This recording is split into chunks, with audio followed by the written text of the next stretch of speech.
All right, y'all. So I told y'all the last time, right?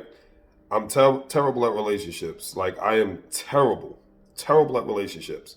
Disgustingly, despicably terrible when it comes to relationships. Married more than once, failed more than once. That's my only qualification, failure, right? So I failed enough to where I can confidently say like I'm terrible. I'm the last person you should take relationship advice from. Like I'm just no good at it, right? And I accept it. I finally come to accept it. Like, yo, it's me. It ain't you. It's me. I'm terrible at it. Now, here's my advice on relationships. This the only this is the only one time you gotta listen to me. After this, never listen to me. But this is the only one time. I think I'm like I said, just this one time. If you know I'm 40, 43, so I'm early 40s, right? If you're in your early 40s, you old. You old. It is what it is. If you're gonna get into a marriage, right? If you're gonna get married, if you're thinking about getting married, if you're courting, you're dating with the goal of getting married, because the goal is to reach the altar, right? That should be the goal. Let me tell you this. I talked about this in the last video, right? And the reason why I'm talking about this is because I was having a discussion with somebody about this. You don't get to take breaks from your marriage. You just don't. There's no taking breaks from marriages. Let me tell you why. When you start a company, you have to work that company 24/7 around the clock. Now, I tell people marriage is a business, but it's a business that's mixed with pleasure. That's the only difference. They always tell you never mix business with pleasure until it comes to marriage. Marriage is the only business that you can actually mix with pleasure, and it is not breaking that code or that rule of thumb. When you start a business, they'll tell you SBA, you take out an SBA loan, they'll let you know your first 3 years. Again, it's a rule of thumb, it's a gauge, it's not an absolute. The rule of thumb is that for the first 3 years, you're not going to see any kind of profits. Everything is, you're hoping to just make break even, break even, break even, then eventually you go into profitability, right? So don't look for revenues, don't look for profits, gross margins, none of that stuff. You kind of like just want to cover your overhead, cover your costs, pay your employees, your salary, whatever. But you will be working that business around the clock. This is why a lot of businesses fail. They'll tell you, if you do a research, most businesses fail in their first year or whatever. A lot of small businesses fail. And the reason why is one, no profit, so there's no capital, there's no return capital, there's no free cash flow. And again, lack of capital, business folds. But another reason why it fails as well is that you have to be married to that business. And that's proverbially, metaphorically speaking, that business needs your commitment 24/7. You have to work around the clock. Most people are 9 to 5s. Most of us are 9 to 5ers, right? Not everybody's an entrepreneur, right? And that's fine. Everybody can't be chiefs. We need Indians. So this is not a knock on employees. But most people have an employee psychology. So we're conditioned to be employees, not CEOs, right? Most of us are conditioned to be employees. 9 to 5ers. Go to school, get a job. Go to school, get a job. It's never go to school, start a business. Never go to school, invent a company. Invent a technology, excuse me. It's start a, or start a company or a startup. It's go to school, get a job, go to school, get a job. Exchange time for currency, time for currency, currency time, time for currency, currency time. We exchange time for currency, time, right? So that's what you're conditioned from grade school till whatever to do that. So what happens is now people don't realize like a marriage is just like a startup company. People want happiness immediately. No, it's not how it works. Again, companies do not see profit until some odd years later. Profitability, in this analogy, profitability represents happiness, the prize, the joys. Marriages follows similar structure, similar business model. I'm not saying you're not going to have bouts of happiness, but just like when you start up, you got to work that business around the clock, right? Most people go into marriages with the 9 to 5 conditioned mentality. You want to work 9 to 5, then you get off. You see what I'm saying? 9 to 5, get off. 9 to 5, get off. Punch the clock, punch out. Punch in, punch out. So we're conditioned and we take that psychology into, but a marriage is a startup company. You get what I'm saying? When you go to your place of business, right? Everything's already established. Somebody already started that company. You're a pawn that's being put into a position to do a specific duty. That's it. But everything's already pre-structured. You don't have to worry about, business model. You don't have to have a business plan. You don't have to you don't have to worry about projections and forecast and margins and none of that stuff. You just got to go punch your clock and do what they tell you to do. Then you leave. Marriage is like that business. This is what I mean when I say it's like a business. It's a startup company. And just like a startup company requires absolute commitment, right? Round the clock work hours, right? See, most people get off. See, that's the difference between CEOs, owners of company, owners of the means of production, and an employee. Employee get off at 5 o'clock and it's done. A CEO, an owner of a company, an entrepreneur, a business startup, there is no getting off, right? Even though 5 o'clock comes, that CEO, that owner of that company, he's still working. He might not be working physically, but mentally, he still has to keep working.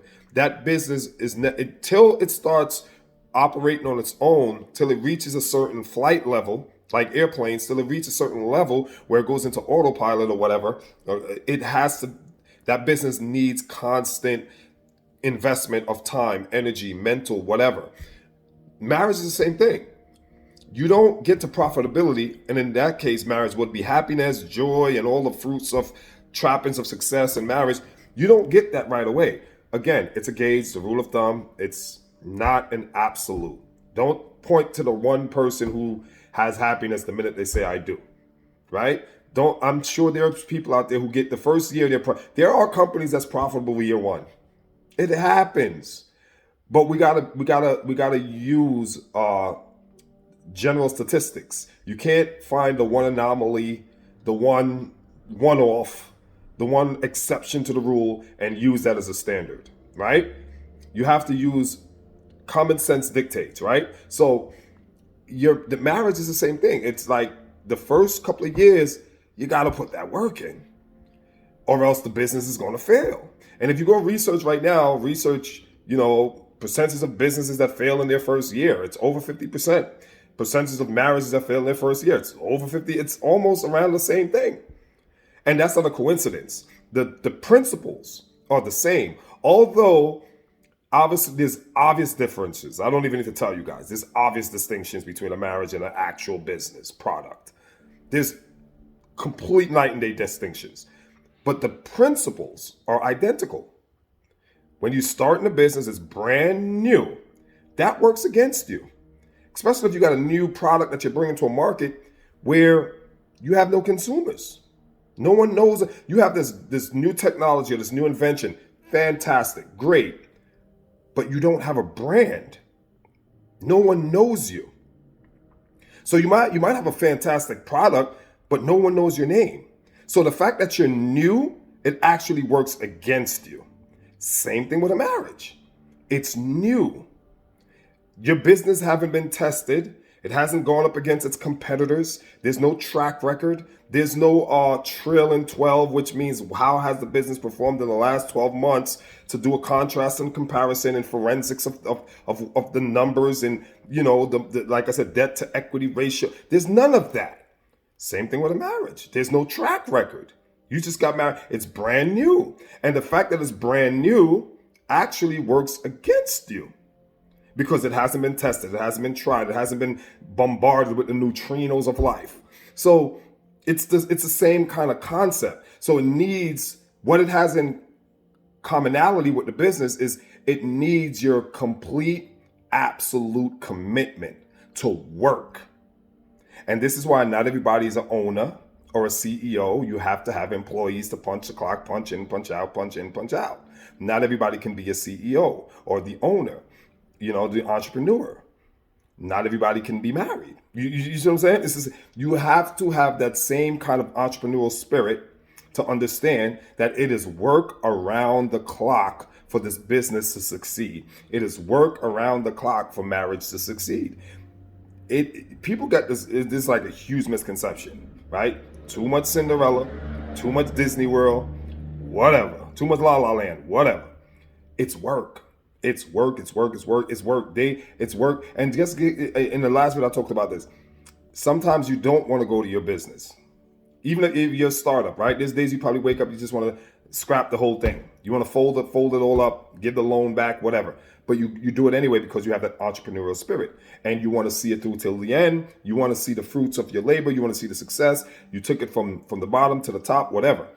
So it's the same thing. There's times where you don't want you want to quit. You want to run out, get a divorce, whatever.